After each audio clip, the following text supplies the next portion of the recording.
चोर जिस घर में जाते कब्रिस्तान की मिट्टी साथ में ले जाते।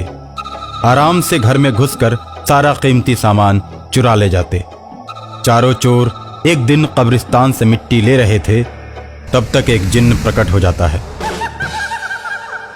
जिन्न पूरी तरह से खून से नहाया हुआ है।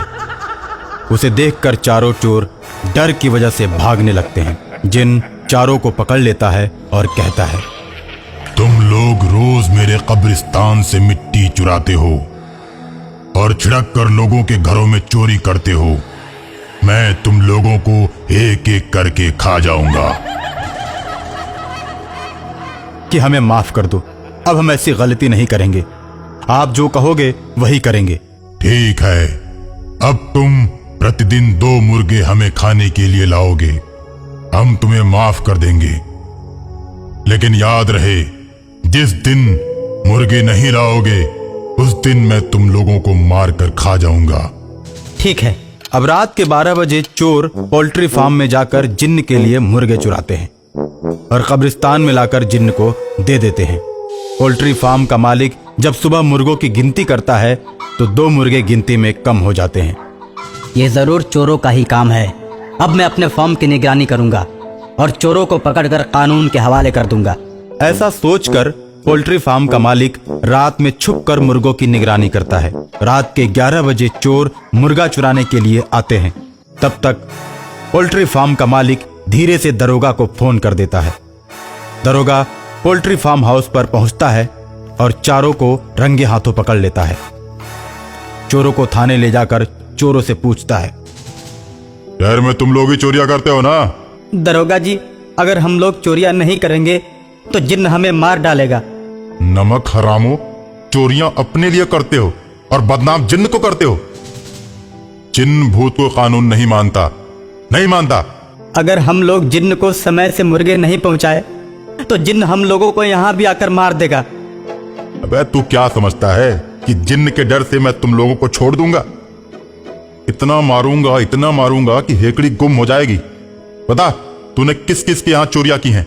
शहर में हम लोगों ने बहुत सी चोरियां की हैं, बहुत सी दुकानों को लूटा है।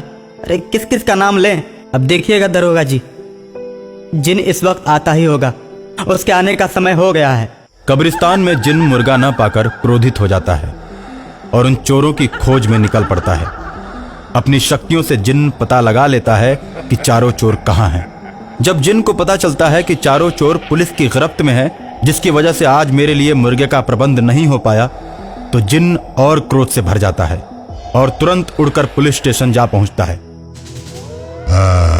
तुम लोग यहाँ पर हो और मैं तुम लोगों का कब से इंतजार कब्रिस्तान में कर रहा था। जिन्न के इतना कहने पर चारों चोर डर जाते हैं और थर थर कांपने लगते हैं। उन्हें लगता है कि जिन्न अब उन्हें मार देगा। ऐसा सोचकर वे जिन्न से बोलते हैं, अरे हमारी कोई गलती नहीं, हम तो आपके लिए मुर्गे ही चुरा रहे थे, लेकिन फार्म हाउस वाले ने दरोगा को फोन कर दिया और दरोगा ने हमें अरेस्ट कर लिया। जिन्न चारों चोरों को जेल के अंदर ही मार देता है और खून से सना हुआ चाकू दरोगा के हाथ में पकड़ा देता है। जब तक यहाँ पर एसपी नहीं आ जाता तुम इसे पकड़ कर रखो, नहीं तो मैं तुम्हें मार दूंगा। दरोगा के हाथ में खूनी चाकू पकड़ाकर शैतान एसपी को फोन करता है। कौन? मैं बदलापुर थाने से बोल रहा हूँ। जय हिंद सर। दरोगा जेल में घुसकर 4 कैदियों को चाकू से हमला करके उनको मौत के घाट उतार चुका है। आप अभी आकर उसे अरेस्ट कर लीजिए। एसपी आकर दरोगा को रंगे हाथों पकड़ लेता है। चारों के खून का केस अब तुम्हारे ऊपर अदालत में दर्ज होगा। तुमने जो चारों का खून किया है अब तुम्हारी सुनवाई अदालत में होगी। अभी तुम्हें सस्पेंड कर देता हूं, हो सकता है तुम्हें सजा हो जाए। इतना कहकर एसपी दरोगा को जेल में डाल देता है और मामला अदालत में पहुंचता है। और जिस जेल में दरोगा बंद रहता है उसमें जिन्न आकर उससे कहता है, अब तो मुझे इंसानों का ही खून अच्छा लगता है। अब तुम्हें तेरे ही खून से अपनी प्यास बुझाऊंगा। ऐसा कहकर जिन्न दरोगा को मार देता है। दरोगा के मरने के बाद जिन्न खूनी हो जाता है और शहर में कत्लेआम करके लोगों का खून पीने लगता है। ये बात एक मौलवी साहब को पता चल जाती है।